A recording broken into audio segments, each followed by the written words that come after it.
அறிவு கெட்ட கூட்டம் கொஞ்சம் இருக்கு, அறிவு அற்ற கூட்டம் கிளம்பி வந்துகிட்டு இருக்கு.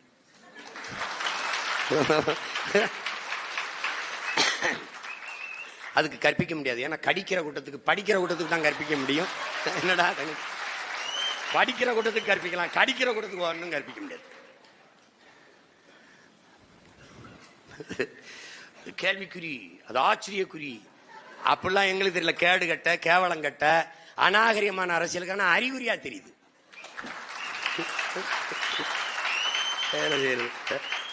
கேட்டா பொறாமைங்கிறான். டேய் போடாங்கிட்டு போடா. ஏண்டா ஐயா கருணாநிதி திமுக ஆட்சியில் இருக்கும்போது, அம்மா ஜெயலலிதா ஆட்சியில் இருக்கும்போது அதையே வீழ்த்தி அதிகாரத்துக்கு வந்துட முடியும்னு களத்துக்கு வந்த பிள்ளைகள் ஏமாத்திரமிடா நீங்களா. டேய் பயப்படுறாரு. அஞ்சுவதும் அடிபணிவதும் தமிழன் பரம்பரைக்கே கிடையாது.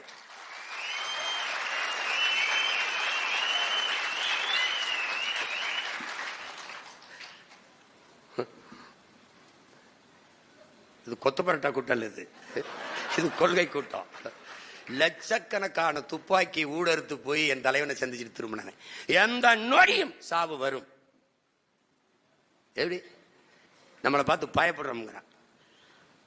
எப்படி சொல்றாரு? அச்சமில்லை அச்சமில்லை இச்சகத்தில் உள்ளோர் எல்லாம் எதிர்த்து நின்ற போரிலும் துச்சமாக எண்ணி நம்மை தூர் செய்த போதிலும் அச்சமில்லைங்கிறான். அவன் பேரங்க நம்ம பயப்படுவோம்ங்கிறான். எங்களுக்கு பயம் இருக்கு. அறிவார்ந்த சான்றோர்கள் ஆன்றோர்கள் அரசியல் செய்த ஆண்ட நிலம், உலகத்தில் மிகச்சிறந்த ஒரு பேரினம். இப்படி போய் அப்படின்னு நினைக்கும் போது ஐயோ நாடு நாசமா போயிருமோன்னு ஒரு பயம் இருக்கு.